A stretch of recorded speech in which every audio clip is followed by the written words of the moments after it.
마태복음 7장 7절부터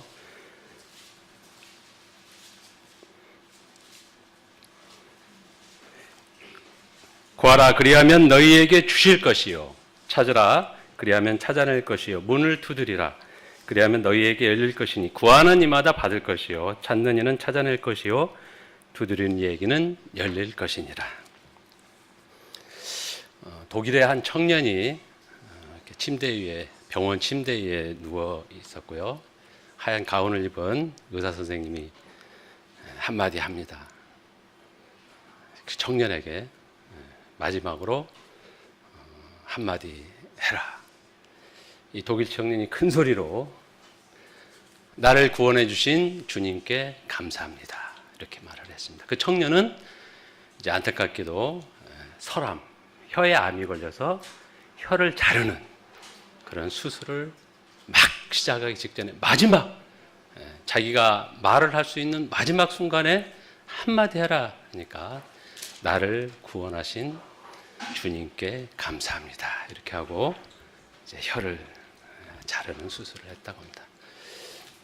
저 역시 제일 먼저 이 앞에 나와서 여러분 성도님 앞에서 할 수 있는 얘기는 저를 구원해 주시고 지금 이 순간까지 인도해 주신 주님께 진심으로 감사를 드리고요. 또 오늘 저를 또 이렇게 생각해 주시고 사랑해 주셔서 또 저의 그런 얘기를 좀 궁금해 주셔서 또 앞에 간증할 수 있는 또 말씀 교제를 잠깐 할 수 있는 그런 기회를 주시고 저희 가정을 위해서 기도해 주신 여러 성도님께 진심으로 감사를 드립니다. 오늘은 1시간이잖아요. 근데 항상 이제 제가 가끔 이렇게 앞에 설 때마다 저희 자매가 하는 얘기는 다른 얘기는 안 하고요. 꼭 시간 내에 끝내라.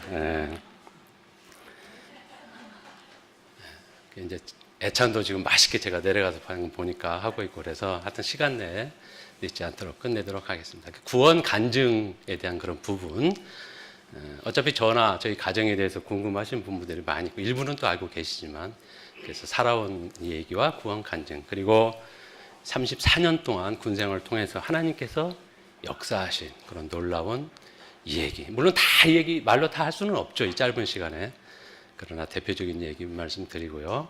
또 앞으로 제 남은 생을 어떻게 살아갈 것인가 또 살아가야 하는 것인가 하는 그런 부분에 대해서 잠깐 교제를 나누고자 합니다. 이제 앞에서 이렇게 교제를 하다 보면 막 세상적인 그런 얘기를 이렇게 하는 경우도 많이 있고 그렇죠. 그런 것도 또 염려하는 그런 성도님도 계시잖아요. 저 역시도 그렇고 또 말씀만 너무 막 하면 또 좋긴 한데 또 따분하기도 하고 그러죠. 그럼 어쨌든 오늘은 정식으로 간증이죠. 그러니까 제 간증 플러스해서 또 말씀 가지고 여러 성도님과 교제를 나누고자 합니다. 우리 사람들에게는 젊으나 나이를 많이 드신 분들이나 관계없이 일생에는 큰 전환점이 되는 그런 계기들이 많이 있습니다. 훌륭하신 어렸을 때 학교 선생님으로부터 정말 좋은 얘기를 들어서 야 나도 그렇게 돼야 되겠다. 또는 위인전을 읽다가 나도 이런 분 같은 사람이 돼야 되겠다. 이런 경우도 있고요. 또 몹시 안타깝게 아프거나 병에 걸려서 인생이 바뀌게 되는 또 로또에 당첨이 돼서 인생이 역전이 되는 대박되는 그런 여러 가지 계기들이 많이 있죠. 저는 아버님이 이제 공무원이셨거든요. 그래서 어렸을 때부터 이사를 많이 다녔습니다. 저도 국민학교, 지금은 초등학교지만 4군데 다녔고요. 물론 우리 큰아들보다는 저는 적게 다녔습니다. 큰아들은 초등학교 5군데, 중학교 3군데, 고등학교 2군데. 거의 매년 초등학교 때부터 대학교 들어갈 때까지 전학을 다녔습니다. 이제 평범하게 사형제 중 첫째 장남으로 잘 자랐었고 중학교 때 제가 우연히 읽었던 그 아시나 모르겠네요. 롱펠로의 인생 예찬이라는 시가 있습니다. 인간의 수많은 싸움부터 해서 인생의 상념 안에서 말 못하고 쫓기는 짐승이 되지 말고 항상 싸워서 이기는 용이 되라. 이 말이 중학교 때 읽었는데요. 그때는 막 시도 쓰고 뭐 나름 막 고민하고 하잖아요. 많이 있고 얼마나 제 가슴에 와 닿았는지 야 그래 앞으로 내 인생은 정말로 여기에서 얘기했듯이 쫓기는 짐승이 되지 말고 항상 싸워서 이기는 용이 돼야 되겠다. 근데 저는 사실 성격이 굉장히 내성적이었고요. 누가 뭐 있는 둥 없는 둥, 정말로 누구 앞에 나설지도 모르고 말도 없고. 그래서 제 바로 밑에 동생이 굉장히 외향적이고 성격도 활발하고 막 부모님들한테 사랑해요 아빠 아빠 뭐 이런 말 하고, 저는 그런 말 못했어요. 그게 더 이쁨을 많이 받았거든요. 저는 그냥 쉽게 장남이니까 묵직하게 그냥 이렇게 좋게 표현을 해줬는데, 어쨌든 중학교 때 그런 어떤 제 마음의 인생의 새로운 생각을 하게 되는 그런 말씀이 그 이제 시를 통해서 생각하게 되었고요. 고등학교 들어가서는요, 공부 열심히 했거든요. 중학교 때에서 훌륭한 영웅이 되려면 일단은 그 당시는 공부 열심히 해야 되니까 공부만 했어요. 초등학교 때도 지금은 있는지 모르겠지만 경시대 그런 반도 들어가서 저녁 때, 국민학교 때부터 야간 학습도 하고요. 중학교도 야간 학습하고, 이제 고등학교도 지금은 평준화됐지만 그 당시에 이제 시험 봐서, 그 시골에서 제가 다니던 학교 들어가면요, 막 돼지 잡고 프랭카드 걸고 난리 났었어요. 제 고등학교, 저는 못 갔지만 서울대를 한 200명 넘게 갔습니다. 250명 가까이 가는 이제 그 고등학교를 저도 아무튼 열심히 공부해서 들어갔는데요. 공부 열심히 해야 되는데 불행인지 다행인지 모르겠지만 고등학교 1학년 때 저희 자매를 만났습니다. 저는 이제 저희 자매도 마찬가지지만 어렸을 때부터 모태신앙으로서 정말 열심히 신앙생활을 했습니다. 제 나름대로. 나름대로. 교회 열심히 다녔고요. 교회 고등학교 때는 제 목소리가 조금 괜찮나요? 지금은 많이 이제 됐지만, 제가 이래봐도 대학교 때 그 아나운서, 대학 방송 아나운서를 처음에 했었는데요. 아버님이 글을 잘 쓰셨어요. 이렇게 북구시를. 그래서 성시 두루마리 말아서 아버님이 쫙 해주시면 성시 딱 써서 제가 고등학교 크리스마스 때 딱 그걸 암송도 하고 읽고 막 이렇게 했거든요. 어쨌든 교회 열심히 다녔고요. 또 착한 일하고 죄지면 안 되니까. 근데 천국에 대한 그런 부분을 크게 고민을 해보지 않았고 가겠지 이제 막연하게, 어리기도 했지만 이제 그런 생활을 했던 것 같습니다. 이제 고등학교를 이제 그렇게 지냈는데 저희 자매하고 저하고 1학년 때 같이 만났는데 교회에서 만났거든요. 교회 수양회 가서 그때 이제 제 눈에 띄었고요. 어쨌든 8년 동안 연애를 했습니다.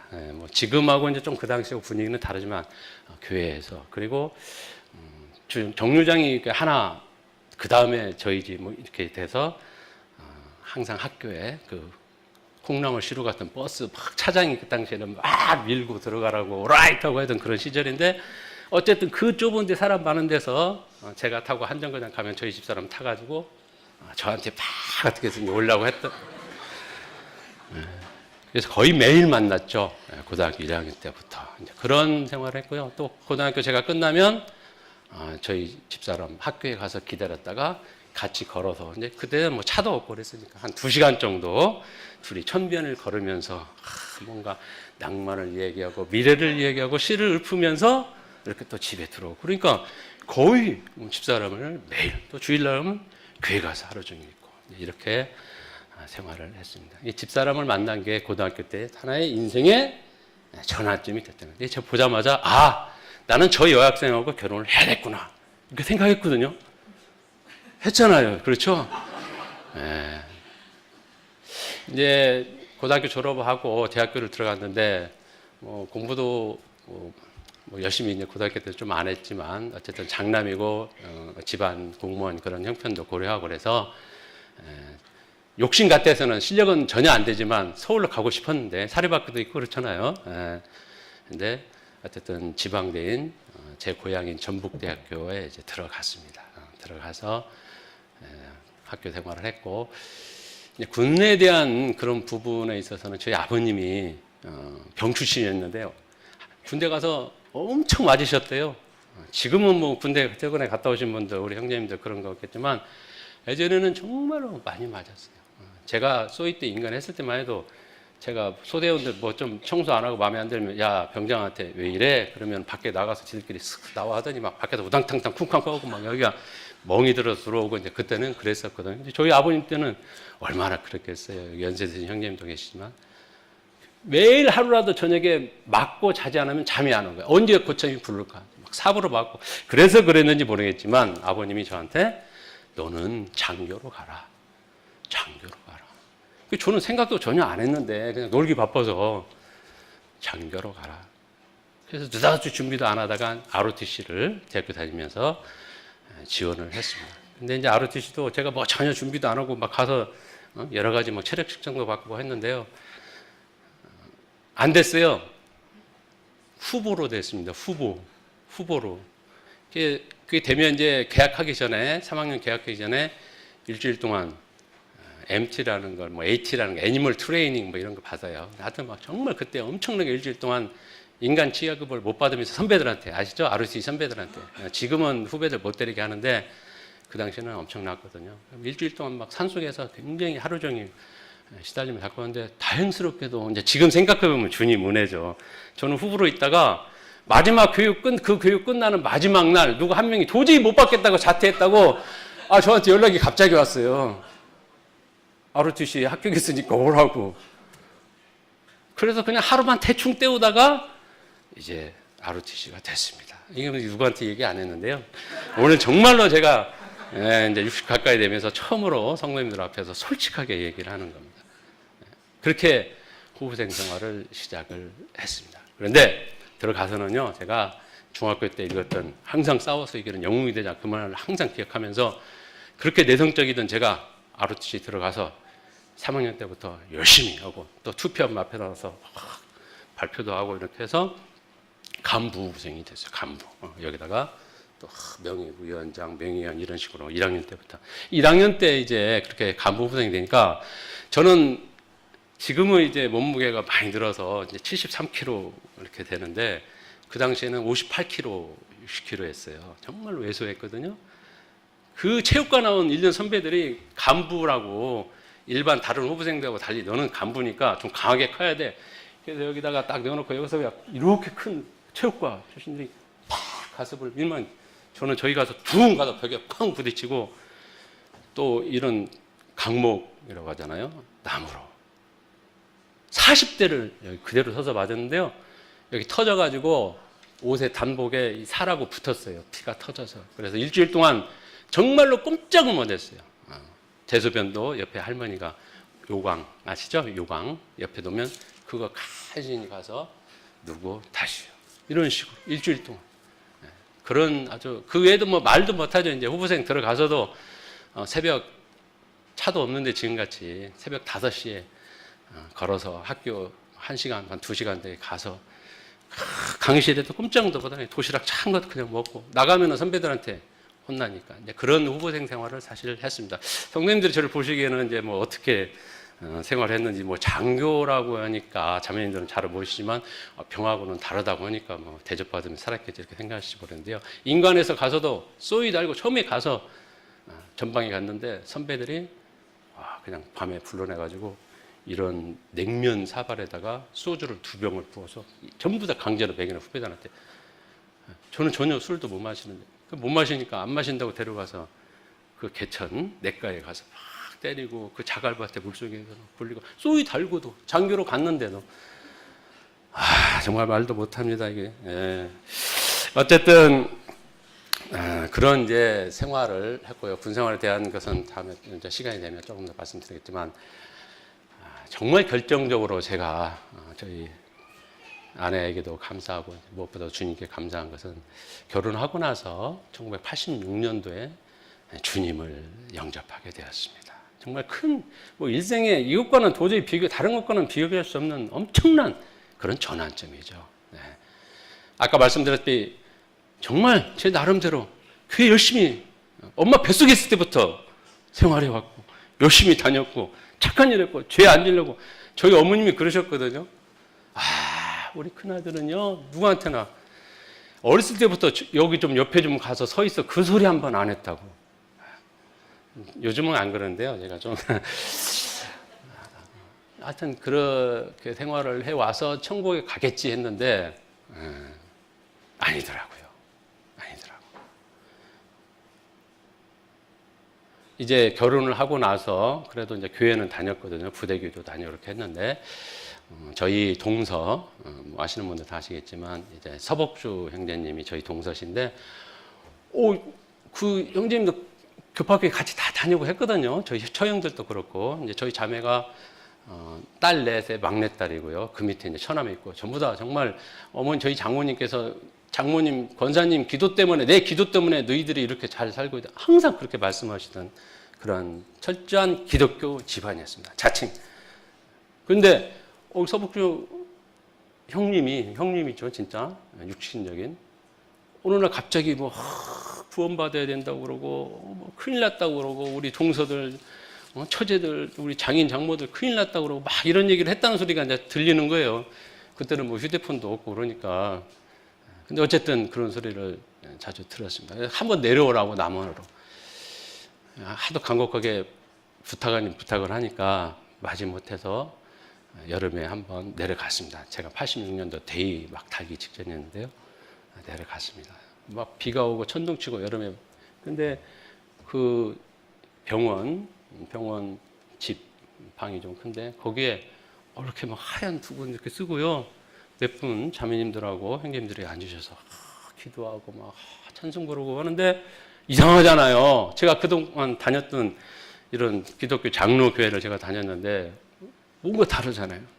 막 이질감이 거부감이 탁 왔는데 그럼에도 불구하고 뭔가 이렇게 막 경건한 것 같고 또 대화 나누는 것이 정말 천사같이 이렇게 느껴지기도 하고 이게 뭐지? 그런 생각이 있는데 그 당시에 이제 대구에서 주님을 섬기던 박신경 형제님이 거기 같이 계셨는데 저를 방으로 불러서 이 얘기를 교제를 나눴는데 하여튼 결론이 뭐냐? 뭐 시간 관계상 제가 중간에 이 얘기를 다 못하지만 황영은 죽으면 100% 지옥입니다. 저한테 그러는 거예요. 그분 말씀이 혹시나 아시는 분이 막 이렇게 좀 탁탁 이런 식인데 내가 볼 때는 무슨 목사님이라는 분이 저렇게 막 걸렁걸렁 하면서 말해요. 내가 볼 때는 자기가 지옥 가게 생겼고 막 이랬는데 저한테 황영은 100% 지옥입니다. 그러고 그냥 나가는 거야. 화나잖아요. 제가 정말 젊은 형제였는데 그때 26 막 이럴 때 나간 거 탁 붙잡았습니다. 아니 여보세요 목사님 말씀해 주세요. 그럼 어떻게 천국 갑니까?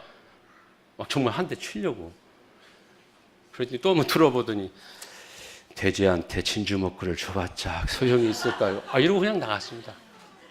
그래서 제가 쫓아나가서 알려주세요. 막 정말 화나서. 그랬더니 성경을 읽어보시라. 나 교회 다니고 열심히 성경도 뭐 어쨌든 간에 그냥 자주는 아니지만 교회 가면 열심히 성경도 읽고 하잖아요. 그러니 성경을 읽어보라는 거야.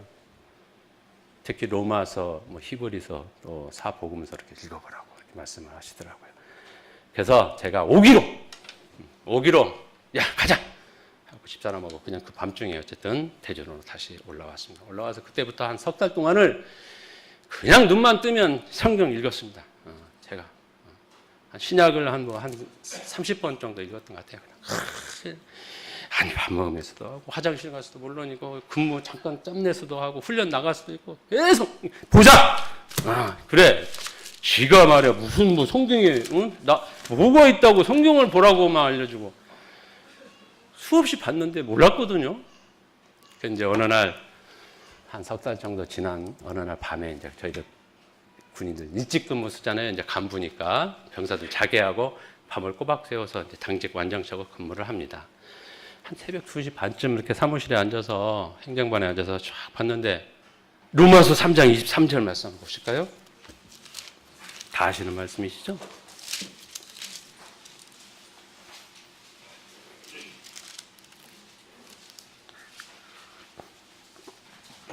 로마서 3장 23절 23절, 24절 같이 한번 큰 소리를 읽어보실까요? 시작.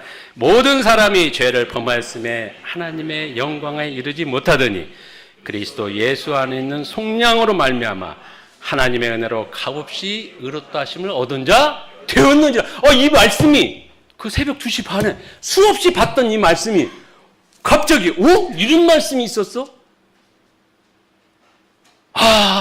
예수님께서 우리를 위해서 대신 돌아가시면 여기 이제 속량으로 되어 있는데 그 전에 것도 갖고 계신 분들은 구속으로 말미암아 이렇게 되어 있죠. 값없이 의롭다 하시면 모든 자 되었다는 거예요. 이미 되었다네. 얼마나 그냥 막 감격스럽고 눈물이 나는 정말로 연병장으로 막 뛰어나갔어요. 운동장이죠. 군대 용어로 연병장 나갔는데 하늘이 정말로 느낌이 그냥 대낮같이 환하게 느껴지더라고요. 정말로 눈물이 쫙 흐르면서 주님 정말 감사합니다.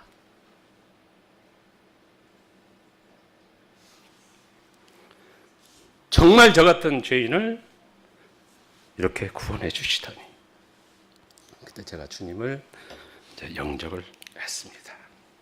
그게 이제 구원을 받게 됐는데요. 뭐 여러 가지 계기가 많이 있었잖아요. 아까 말씀드린 대로 이제 동서의 그런 어떤 기도, 전도하려고 하는 그런 노력들, 또 박신경 형제님이랑 그런 형제님을 통해서, 그리고 무엇보다도 고등학교 때 저희 자매를 만났으니까 그렇죠. 좀 하나님께서는 정말 놀라우신 계획. 근데 더 놀라운 건요, 얘기를 나중에 하다 보니까 제가 정읍에서 국민학교를 다녔는데 저하고 같은 학교를 다녔더라고요. 그때는 몰랐는데 또 놀라운 것은 저희 옆집에 살았더라고요. 제가 이발소 가서 그 이발을 했는데요. 이발사를 물론 두고 했지만 장인어른께서 그 이발사를 경영을 하셨대요. 저는 그때 봤을 거예요. 학교나 장인어른 장모를. 그러니까 벌써 한 50년 전에 뵌 거죠. 이제 결혼한 지 34년째입니다. 네. 어쨌든 그런 계기가 돼서 제가 감사하고 있고요. 잘해야 되겠죠. 그러니까 더욱더 주님 다음으로 저희 하면 더 잘해야 될 텐데. 네. 이제 구원받고 난 이후에 저희들이 공수교육을 받거든요. 낙하산 타고 올라가는 거. 근데 제가 정말 뭐 이렇게 조금만 올라가도 여기 정도는 아니지만 2층만 올라가서 밑에 쳐다봐도 다리가 후투들거리고 고소공포증이 사실 있어요. 근데 낙하산 타고 딱 올라가서 이제 저희는 비행기에서 이렇게 뛰어내린 게 아니고, 비행기는 오히려 혹시 타본 분 계시나요? 낙하산? 그냥 안에 있다가 툭 뛰어나가면 바람이 휙 비행기 가니까 그 얼떨결에 펼쳐지니까 괜찮대요, 오히려. 근데 저희는 어떻게 낙하산을 3번을 탔는데, 이런 한 요만한 그냥 그 철로 된 판에 쇠사슬로 이렇게 네 구퉁이, 그렇죠? 네 구퉁이 이렇게 하고 그냥 거기에 큰 풍선이 밑에서부터 이제 쭉 올라갑니다. 한 300m를. 그러면 뭐 사람은 이 정도 보이고 큰 차도 한 이 정도 보이고 여기 올라가서요. 이게 올라가면서 얼마나 무섭겠어요. 이제 거기서 낙하산을 타고 뛰어내리는 거예요. 그런데 놀랍게도 결혼했고 애도 있었거든요. 나 진짜 낙하산 안 펴줬으면 좋겠다. 내가 죽으면 천국 가는데, 하늘나라에 가는데 낙하산 안 펴줘도 정말 좋겠다. 정말 그랬어요. 저희 자매가 들으면 어떨지 모르겠지만 정말로 죽음이 전혀 두렵지 않게 되었습니다. 이제 군 장기를 제가 하게 됐는데 뭐 결혼을 해서 그런 것도 있었고, 또 군 생활을 저는 이제 2년만 하고 원래는 제대할 그런 상황이었거든요. 이제 원래 장기를 안 했었으니까 장학금도 안 받고 그냥 군 생활은 이렇게 대학교 후생 ROTC 받으면서 장기 하겠다고, 군 생활 오래 하겠다고 그러면 장학금 대줬는데요. 저는 그 장학금 안 받고 그냥 2년만 제대할 생각인데, 어쨌든 내가 장군이 돼서 군 생활하면 처음에는 이제 3스타 되겠다는 그런 생각도 갖고 있었는데, 내가 이 주님, 이 복음을 증거하는 그런 일꾼으로 쓰임 받기 위해서 주님께서 나 군 생활을 하게 하는지도 모르겠다. 에라 모르겠다. 박자, 말뚝박자. 네. 그래서 어쨌든 처음에는 연장으로 했다가 나중에는 장기를 하게 됐습니다. 다행스럽게도 군 생활을 하면서 여러 가지 힘들고 어려운 일도 많이 있었지만 주님께서 항상 결과적으로 이길 수 있도록 그렇게 해 주셨고요. 또 복음도 제가 복음 집회만 이제 구원받은 지 제가 31년, 2년째 되는데 한 7년 정도는 저 전방에 있어서 우리 모임이 없어서 모임 생활을 못했어요. 군 부대 병사들하고 같이 다녔는데, 어쨌든 제 밑에는 항상 소대장 때부터 몇십 명부터 몇백 명 이렇게 부하들이 있었기 때문에 복음을 전할 수 있었습니다. 그리고 복음 집회 때 그 7년을 빼더라도 매번 복음 집회 교회에 옮길 때마다 8번째인데 제가 여기가 복음 집회 때는 꼭 병사들이든 장교들이든 또 같이 근무하는 직원이든 이렇게 데리고 갈 수 있었습니다. 그래서 한 100명 정도 제가 복음 집회 많지는 않지만 100여 명 데려갔던 것 같고요. 그리고 복음 전하는 것은 제가 주지가이니까 몇십 명, 몇백 명 모인 데서 저는 했어요. 복음 정말 간증을 짧은 간증을 통해서 정신교육을 자주 하잖아요. 한 3,000명 정도 제가 복음을 전했습니다. 근데 대대장 할 때 저쪽 원통, 강원도 원통에서 대대장 하고 있었는데 하루는 사단장님이 이렇게 부르시더라고요. 별 2개짜리. 통신대대장, 정말 열심히 잘하고 부대 참 잘 관리도 잘하고 정말 좋은데 왜 병사들에게 하나님만 믿으라고 그래? 이렇게. 저는 일단 병사들 오면 면담하잖아요. 그럼 그때 종교가 뭐냐 이렇게 물으면 뭐 불교도 있고 천주교도 있고 없다 그러는 친구도 있고 뭐 불교 천주교 주의관은 중립을 원래 지키도록 돼 있거든. 종교적인 거 일대 강요만 안 되니까. 하여튼 징계받고 막 그러거든 심하면은. 근데 그 친구들은 그래 알았다. 그리고 안 믿는 종교 없다는 그런 친구들에게 내가 믿는 내가 주의관이지만 내 개인적으로 믿고 있는 하나님은 이런 분이다. 예수님을 통해서 나는 이렇게 구원받았고 너무나 기쁘다. 죽음이 두렵지 않다. 구인들에게 중요한 것은 사생과이잖아. 그렇죠? 그런 얘기를 계속 해주고 했거든요. 이제 그게 들어갔고 또 그러다 보니까 어쨌든 제가 본인은 아니지만 병사들 저로 인해서 교회, 부대 교회에 다른 데보다 이제 많이 가게 되고 또 고참들이 대대장 지휘관이 그런 거 있잖아요. 지휘관이 기독교라고 하니까 이제 그쪽으로 좀 많이 보내기도 하고 주일날. 이후에 이제 소원술이라는 게 써서 아마 그랬던 것 같습니다. 사단장님께 그랬습니다. 사단장님, 저는 제 부하들 정말 사랑합니다. 그리고 군인이 중요한 것은 아까 말씀드린 대로 사생관, 죽음을 두려워하지 않는 그 정신이 정말 필요한 거 아닙니까? 참된 신앙을 갖게 되면 제가 믿는 하나님 같은 분을 믿게 되면 죽음을 두려워하지 않게 되는 그런 부하들이 됩니다. 그래서 저는 그랬습니다. 그 사단장님이 천주교셨거든요. 사단장님도 하나님 믿지 않습니까? 근데 천주교에서 한 은님이 이렇게 말은 표현을 하지만 저는 앞으로도 계속 할 겁니다. 사단님이 어이가 없잖아요. 그렇죠? 휘식 웃으면서 알았어. 근데 너무 심하게는 하지 마. 그러고 가라고 그러시더라고요. 저는 그 뒤에도 계속 그렇게 했습니다. 담배도 그 당시에 20년 가까이 전인데 부대 내에서는 저는 일체 담배를 못 피게 했습니다. 간부든 병사들이든 아예 부대 들어오면 절대 담배 못 피게. 원성도 많았죠. 앞으로 너희들이 크면 담배 피우는 사람이 어디 설당이 없게 될 날이 올 것이다. 그리고 건강이 정말 안 좋으니까 피지 말아라. 20년 전에 제가 그렇게 부대 내에서 계속 그랬어요. 그거 막 불평하고. 그런데 나중에 제대하고 병사들이 연락 오고 또 자기들끼리 그때는 대대장님 왜 그러셨을까? 강제로 좋아하는 담배를 기업품인데 못 피게 하고. 그런데 너무나 감사하다고. 덕분에 담배 끊어서 그런 얘기를 많이 들었습니다. 그 외에도 군 생활하면서 여러 가지 많은 얘기들이 있었는데 시간 관계상 이상 줄이도록 하겠습니다. 어쨌든 새벽 3, 4시에 출근해서 근무한 적도 많이 있고요. 제가 소령 달고 있을 때 병사들 앞에서 저보다 더 높은 분한테 저는 잘못도 없는데 뒤통수도 맞기도 하고요. 군 생활 힘들게 했습니다. 그리고 무엇보다도 가장 힘들었던 것은 항상 대기 상태. 옛날 휴대폰 없을 때는 여기다 삐삐 차고 울리면 바로 부대 전화해야 되고 어디 멀리 가지도 못하고 부대 군 전화가 항상 저희는 들어와 있는데 군 전화 벨소리 울리면 좋은 일로 오는 경우가 없잖아요. 거의 따라랑 울리면 누구 다쳤습니다. 누가 어쨌습니다. 자동차가 부대 차가 뒤집어졌습니다. 뭐 북한 김일성 그 당시에는 김일성이가 뭐 어땠답니다.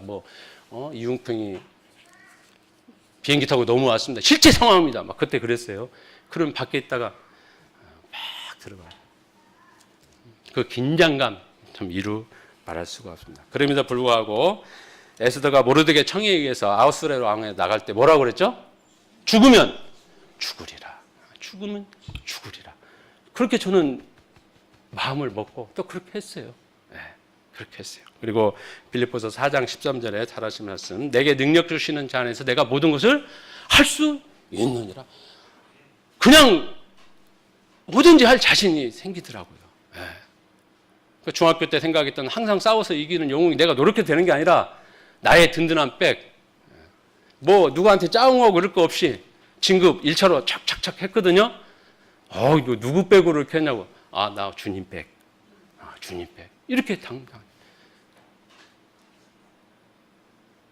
부대, 직할 부대 전체 많은 부대 중에서 몇십 년 만에 우리 제가 근무했던 대장으로 근무했던 통신대대가 최우수 부대. 사단장님이 그렇게 불러서 너 적당히 해라 경고 받고 난 뒤에 최우수 부대가 됐어요. 몇십 년 만에.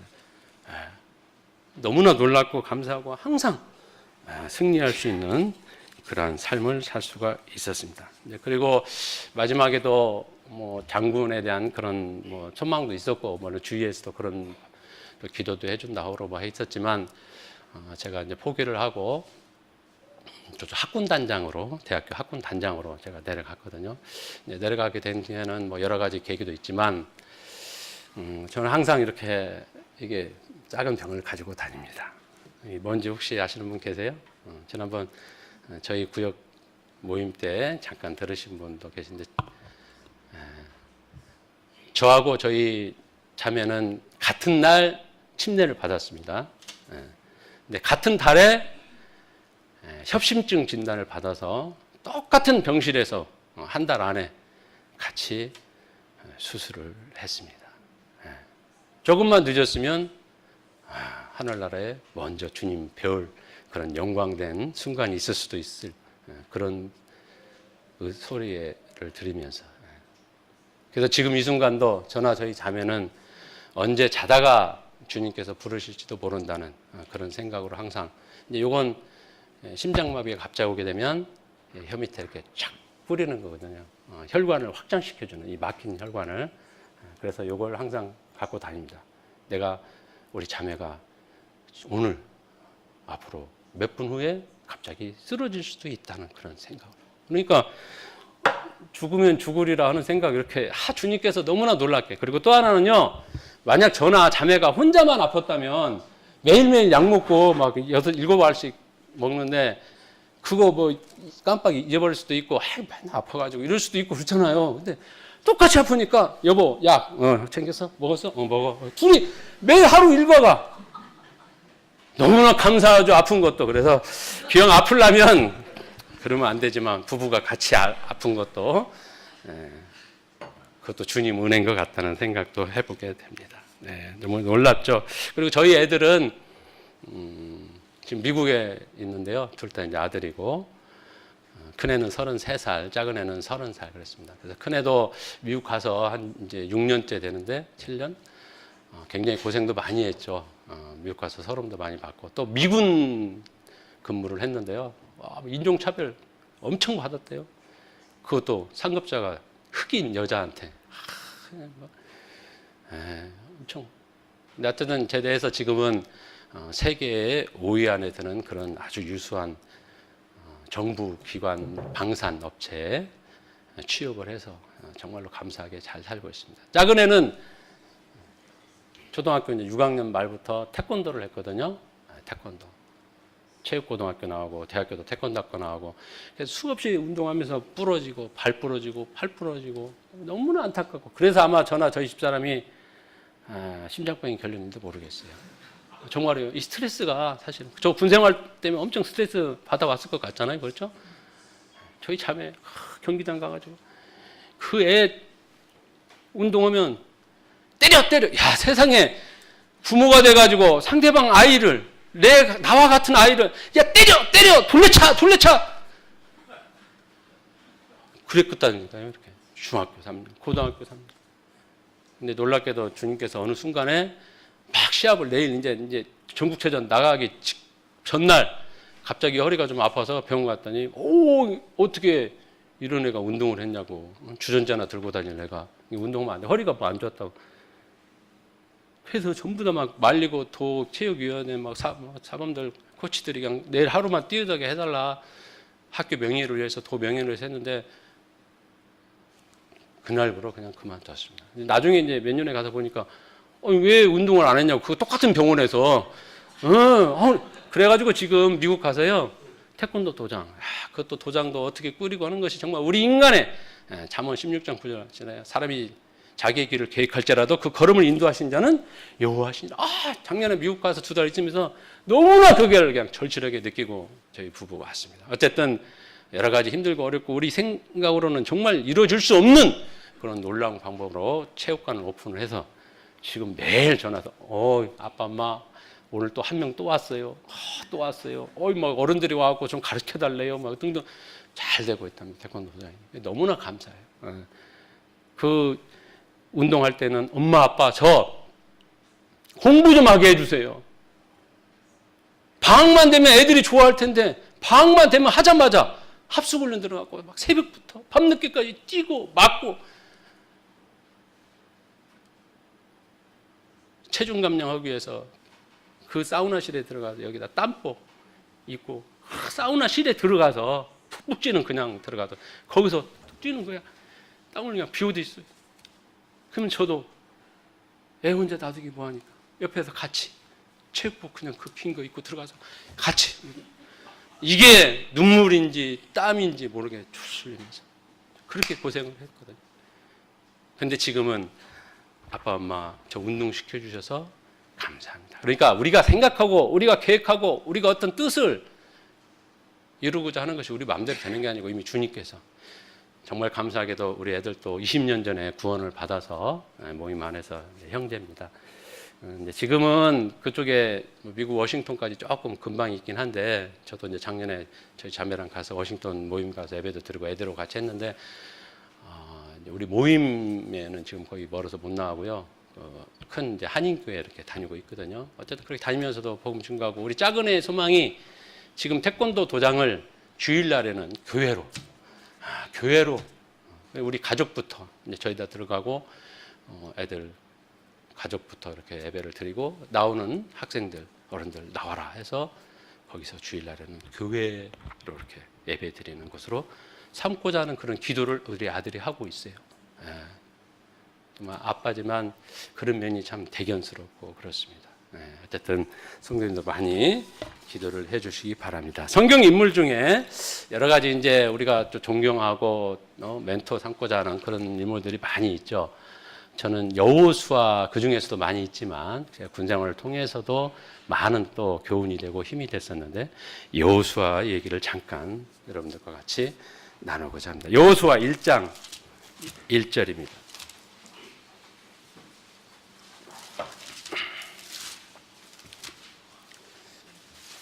이제 간증은 시간이 많이 됐는데 이 정도로 일단은 맞추고요. 여호수아 1장 1절부터 9절까지 제가 빨리 읽겠습니다. 여호와의 종 모세가 죽은 후에 여호와께서 모세의 수종자 눈의 아들 여호수아에게 말씀하여 이르시되 내 종 모세가 죽었으니 이제 너는 이 모든 백성과 더불어 일어나 이 요단을 건너 내가 그들 곧 이스라엘 자손에게 주는 그 땅으로 가라. 내가 모세에게 말한 바와 같이 너희 발바닥으로 밟는 것은 모두 내가 너희에게 주었느니 곧 광야와 이 레바논에서부터 큰 강 곧 유브라데 강까지 해쪽 속에 온 땅과 또 해지는 쪽 대해까지 너희 영토가 되리라. 내 평생에 너를 능히 대적할 자가 없으리니 내가 모세와 함께 있었던 것 같이 너와 함께 있을 것임이니라. 내가 너를 떠나지 아니하며 버리지 아니하리니 강하고 담대하라. 너는 내가 그들의 조상에게 맹세하여 그들에게 주리라 한 땅을 이 백성에게 차지하게 하리라. 오직 강하고 극히 담대하여 나의 종 모세가 내게 명령한 그 율법을 다 지켜 행하고 오르나 좌로나 치우치지 말라. 그리하면 어디로 가든지 형통하리니 이 율법책을 내 입에서 떠나지 말게 하며 주야로 그것을 묵상하여 그 안에 기록된 대로 다 지켜 행하라. 그리하면 내 길이 평탄하게 될 것이며 내가 형통하리라. 내가 네게 명령한 것이 아니냐. 강하고 담대하라. 두려워하지 말며 놀라지 말라. 네가 어디로 가든지 네 하나님 여호와가 너와 함께 하느니라 하시니라. 어렸을 때 학교 선생님이나 또는 다른 분들이 어른들이 존경하는 인물 뭐야? 누구야? 이렇게 물어보면 다들 이순신 장군. 네, 유근희 형제님이 얘기했는데 이순신 장군이라고 대답했어요. 이순신 전기 읽으니까 너무나 감동적이더라고요. 야, 나는 이순신 같은 그런 분이 정말 훌륭한 분이 돼야 되겠다.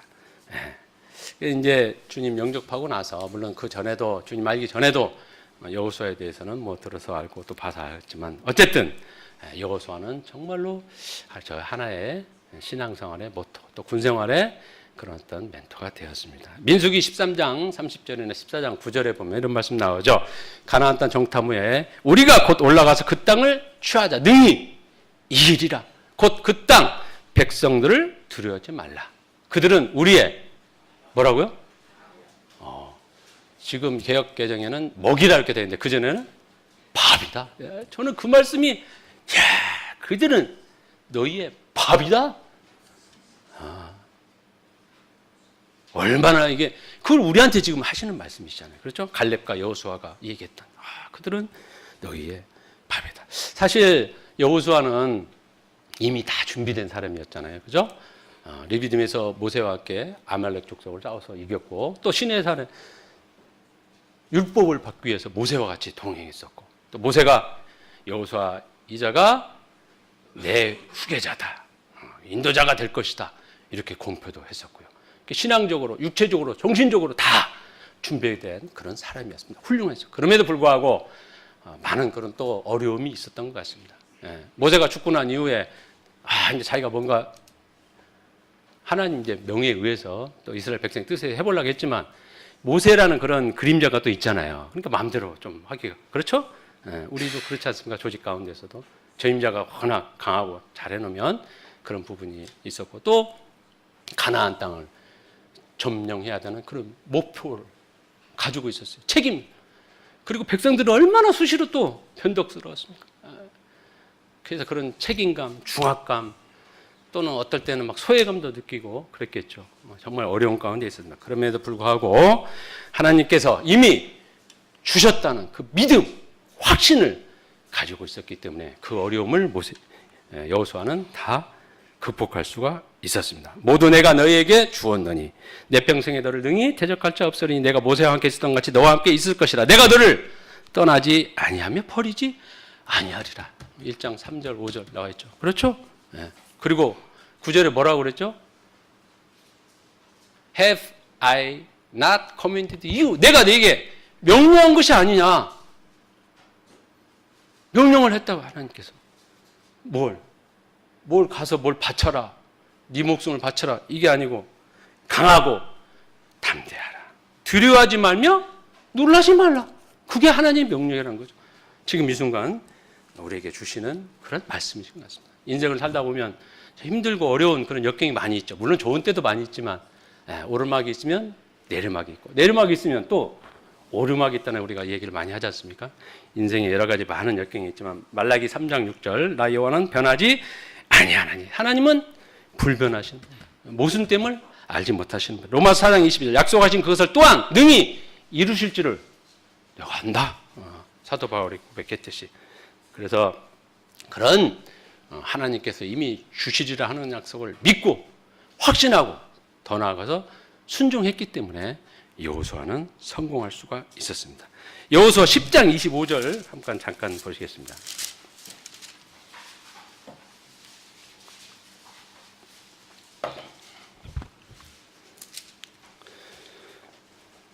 자, 여호수아가 하나님께 들은 그 말을 이제 이스라엘 백성들에게 그대로 하게 됩니다. 그 왕들의 잡은 왕들의 목을 발로 콱 밟게 하고 여호수아가 그들에게 이르되 두려워하지 말며 놀라지 말고 강하고 담대하라. 너희가 맞서 싸우는 모든 대적에게 여호와께서 다 이와 같이 하시리라 하고. 모든 대적, 우리가 지금 구원받은 주님의 자녀로서 우리가 당하는 크든 작든 시련과 역경, 고난, 고통 그거 다 주님께서 이렇게 해주시라는 그런 말씀 우리에게 저에게 동일하게 주시는 것 같습니다. 마태복음 28장 20절에 내가 너에게 분반 모든 것을 가르쳐 지키게 하라. 내가 세상 끝까지 너희와 함께 하리라. 주님께서 우리한테 말씀을 하셨죠.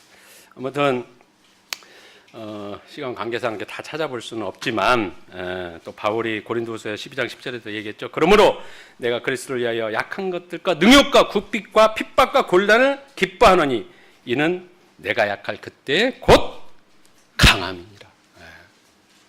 강함이니라. 이 말씀을 가지고 군 생활을 지금까지 또 신앙 생활을 이제 잘 할 수 있었던 것 같습니다. 돌이켜 보면 하나님께서는 우리에게 이제 복을 많이 주시잖아요. 그게 뭐 하나님 뭐 축복해 주십시오. 그건 아니다. 뭐 복을 주신다 이렇게 해야지 축복은 아니다. 뭐 그런 이제 언어의 차이도 있는데 아무튼 복을 하나님께서 우리에게 주시는데 이제 여러 가지 방법으로 많이 주시는데 세 가지로 저는 생각을 해봤습니다.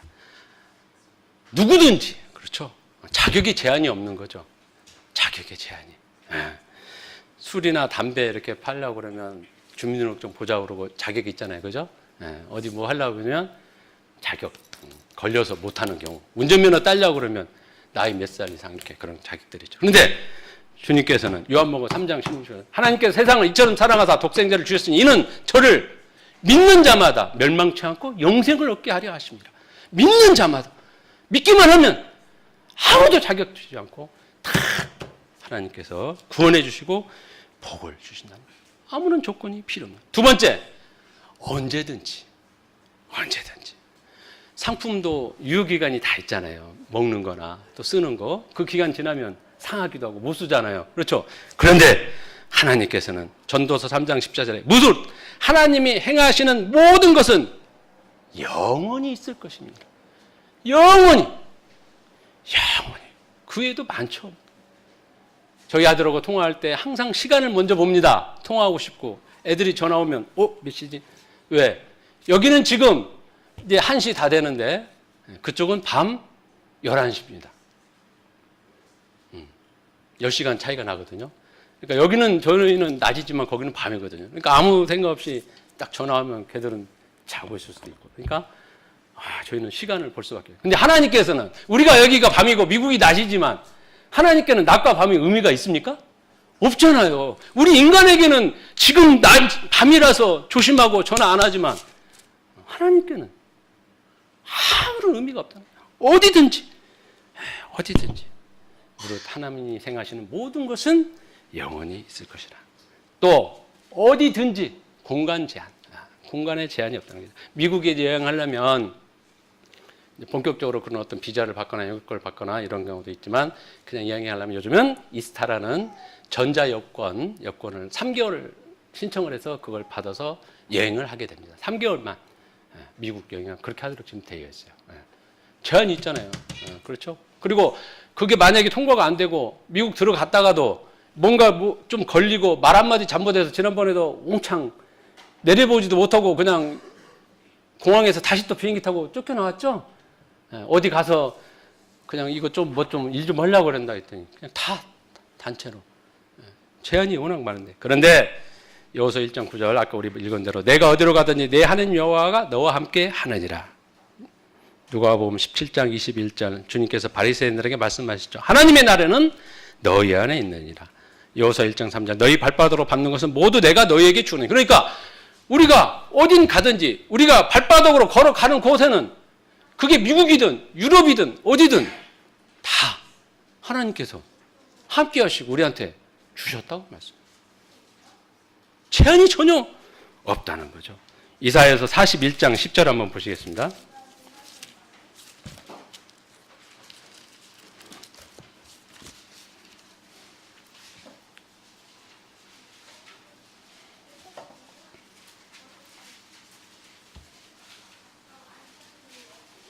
우리가 잘 아는 말씀이시죠. 이사야서 41장 10절입니다. 다 함께 큰 소리로 읽도록 하겠습니다. 찾으셨죠? 시작. 두려워하지 말라. 내가 너와 함께 함이라. 놀라지 말라. 나는 내 하나님이 됨이라. 내가 너를 굳세게 하리라. 참으로 너를 도와주리라. 참으로 나의 의로운 오른손으로 너를 붙들리라. 여호와 하나님께서 주님께서 지금 이 시간 우리한테 주시는 이런 말씀을 우리가 믿는다면 말씀 믿잖아요. 그렇죠? 걱정할 게 뭐가 있습니까? 죽음이든 경제적이든 육체적이든. 놀랍게도 주님께서 우리에게 이런 말씀을 약속을 확신을 주셨습니다. 이제 마무리할 시간이네요. 이제 짧은 시간이지만 제 구원받기 또 구원받고 난 이후에 그런 군 생활을 통해서 어떻게 주님께서 역사하시고 제가 살아왔는지 여러분들에게 잠깐 말씀을 드렸습니다. 그럼 앞으로 남은 인생을 어떻게 살아야 될 것인가? 제가 작년 2월 말부로 이제 34년 군 생활을 마치고 전역을 했습니다. 공식적으로는 저는 사실은 실업자. 그런데 이제 어쨌든 주님께서 정말 놀랍게 또 저를 사용하셔서 대학교에서 아이들 강의하게 하시고 또 그 외에도 뭐 민방위 교육이다, 인성 교육이다 이런 강의를 할 수 있도록 해주셔서 너무나 감사해요. 너무나 감사해요. 제가 이제 말씀 가운데 여기 막 톤도 높고 막 하는데 제가 강의할 때 이제 이런 식으로 합니다. 제가 정말 하고 싶은 게 너무 많고요. 꿈과 희망을 주고 싶은. 그리고 대학교 학생들 강의할 때도 제가 한 주는 딱 한 2시간 내가 다음 주에는 하나님에 대해서 내가 알고 있는 하나님에 대해서 강의를 하고자 한다. 전공 과목이 제가 국가안보론하고 전쟁사를 하고 있거든요. 군 출신이기 때문에. 근데 공고를 합니다. 다음 주에는 내가 2시간 동안 수업 안 하고 하나님에 대해서 강의를 할 것이다. 그러니까 안 나와도 좋다. 내가 다 주소한 걸 해줄게. 그러나 내가 믿고 있는 하나님, 내가 하나님을 통해서 이렇게 참 감사한 삶을 살고 있기 때문에 그분이 어떠하신가 하는 것을 여러분들에게 알려주고 싶어서 다음 주에 얘기를 할 건데 듣고 싶으면 알고 싶으면 나와. 그냥 3분의 2 정도는 나오더라고요. 너무나 2시간 동안 복음 전했습니다. 복음 전했습니다. 저는 앞으로도 이제 계속 주님께서 허락하시면 그런 삶, 하나님께 뭔가 영광 돌리는 그런 삶을 살고자 합니다. 그리고 많은 그런 뭐 성경에 우리들이 하고자 하는 또 해야 되는 그런 말씀들 많이 있는데 저는 딱 2가지에 대해서 여러분과 같이 말씀을 마무리를 하고자 합니다. 하나님은 첫 번째 사랑이시라. 요한일서 3장 1절 보라 아버지께서 어떤 사랑을 우리에게 베푸사 하나님의 자녀라 일컬음을 얻게 하셨는가. 어떠한 사랑을 우리한테 주셨죠? 자기의 정말 사랑하는 외아들, 우리의 정말 우리 몸보다도 더 귀하게 여기는 자녀 내줄 수 없잖아요. 우리는. 근데 하나님께서는 정말 하나뿐인 귀한 예수님을 우리를 위해서 내주시는 그 사랑으로 우리를 구원해 주셨다는 거죠. 그런데 우리는 사랑 잘 못하죠. 그렇죠? 나의 사랑하는 아내, 부모님, 아이들, 또 교회 성도님들. 과연 하나님께서 자기 아들을 내어주실 때 느끼셨던 그 마음으로 우리가 사랑하고 있는지 생각을 해보게 됩니다. 매일 눈 뜨면 저는 이제 첫 마디가 집사람 깨기 기다렸다가 집사람이 부시럭거리고 눈 뜨면 이제 저는 항상 일찍 일어나니까요. 어떨 때는 뭐 1시간, 2시간도 집사람 깰까봐 가만히 눈 떴는데 이렇게 하거든요. 물론 나가서 이제 성경 보고 기도하고 다시 또 돌아 이러겠습니다. 그다음에 집사람 깨면 눈 깨자마자 여보 사랑해 이렇게 합니다. 아니면 아니라고 얘기하세요, 자매님? 사랑해. 저는 하루 일어나서 첫 마디를 사랑해 여보 이렇게 시작을 합니다. 여러분들 그렇게 다 하시죠? 해야 됩니다. 해야 됩니다. 말이 씨된다고 그러잖아요. 말을 하세요. 형제님들 남사시럽게 무슨 하셔야 됩니다. 하세요. 하면 진짜 더 사랑하는 마음이 생깁니다. 늘어납니다. 배가 됩니다. 내 아내에게, 내 자녀에게, 우리 부모님, 형제들에게, 성도들에게 사랑합니다. KT에 있는 그 아가씨들도 사랑합니다 고객님 하잖아요. 그냥 아무도 모르는데도. 근데 우리 진짜 사랑하는 우리 혈육들한테 또 성도들한테 그 말을 아낀다면 되겠습니까? 마지막 순간에 혀를 자르게 된다면 과연 여러분들은 어떤 얘기를 마지막으로 하실 겁니까? 사랑하면 그리고 모든 게 다 용서되죠. 고린도전서 13장 1절 3절 또 11절 내가 사람의 방언과 천사의 말을 할지라도 등등등등 뭐가 없으면 사랑이 없으면 아무런 소용이 없다. 내가 아무리 많은 지식을 알고 있고 선행을 베풀고 많이 배우고 한다 하더라도 사랑이 없으면 아무 소용이 없다. 남을 판단하고 평가하고 남을 질투하고 혹시 내 자신이 주님의 사랑이 부족하지 않은가 이렇게 생각을 해봐야 될 것 같습니다. 저는 이제 앞으로 그렇게 살겠다는 거, 제가 앞으로 어떻게 살 건가 지금 얘기하잖아요.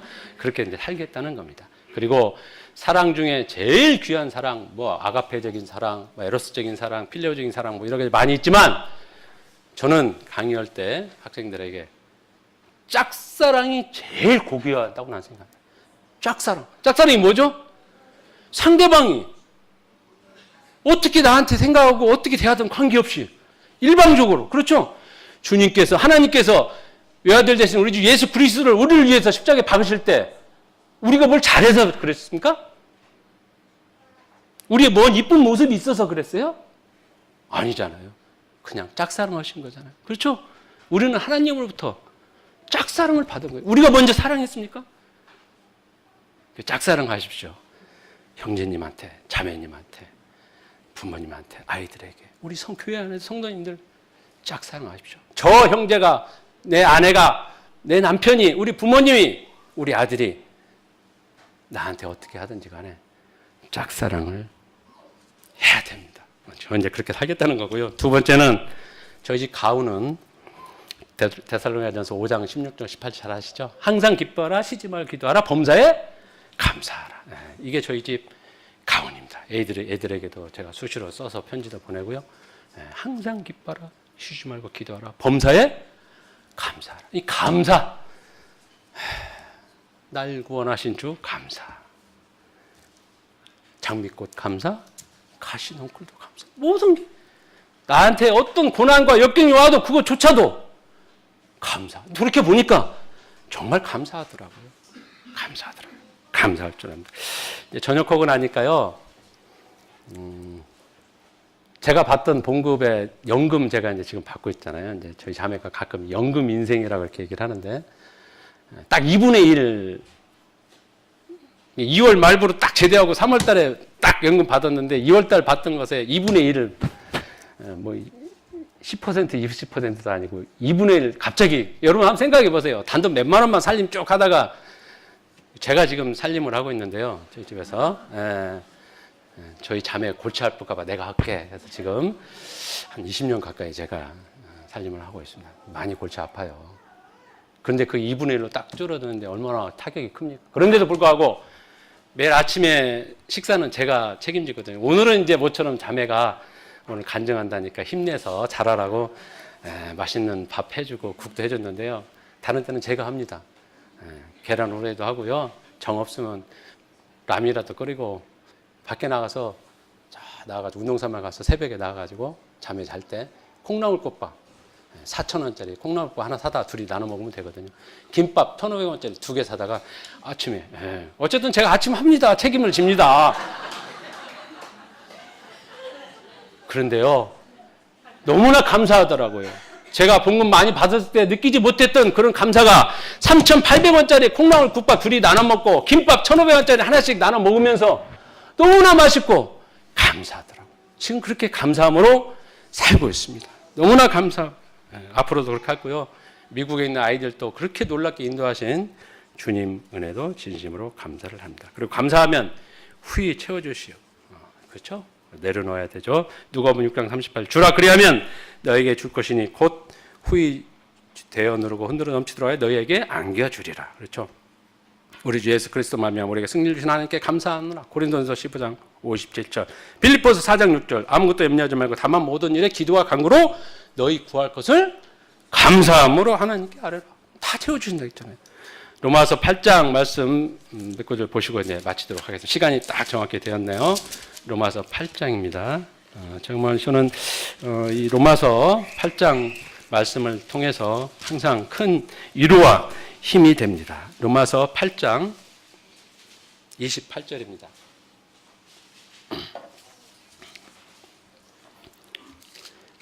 자, 제가 몇 구절 잠깐 읽겠습니다. 우리가 알거니와 하나님을 사랑하는 자, 곧 그의 뜻대로 부르심을 입은 자들에게는 모든 것이 합력하여 선을 이루니라. 31절입니다. 그런즉 이 일에 대하여 우리가 무슨 말하리요? 만일 하나님이 우리를 위하시면 누가 우리를 대적하리요? 자기 아들을 아끼지 아니하시고 우리 모든 사람을 위하여 내주시니가 어찌 그 아들과 함께 모든 것을 우리에게 주시지 아니하겠느냐. 35절입니다. 누가 우리를 그리스도의 사랑에서 끊으리요? 환난이나 곤고나 박해나 기근이나 적신이나 위험이나 가리랴. 37절입니다. 37절에서 39절까지는 다 함께 큰 소리로 함께 읽어보시겠습니다. 시작. 그러나 이 모든 일에 우리를 사랑하시는 이로 말미암아 우리가 넉넉히 이기느니라. 내가 확신하노니 사망이나 생명이나 천사들이나 권세자들이나 현재일이나 장래일이나 능력이나 높음이나 깊음이나 다른 어떤 피조물이라도 우리를 우리 주 그리스도 예수 안에 있는 하나님의 사랑에서 끊을 수 없으리라. 기도하시겠습니다. 아버지 하나님, 우리 주 예수 그리스도를 저희들을 대신 십자가에서 못 박게 하신 참으로 놀랍고 저희들이 상상할 수 없는 그런 큰 방법으로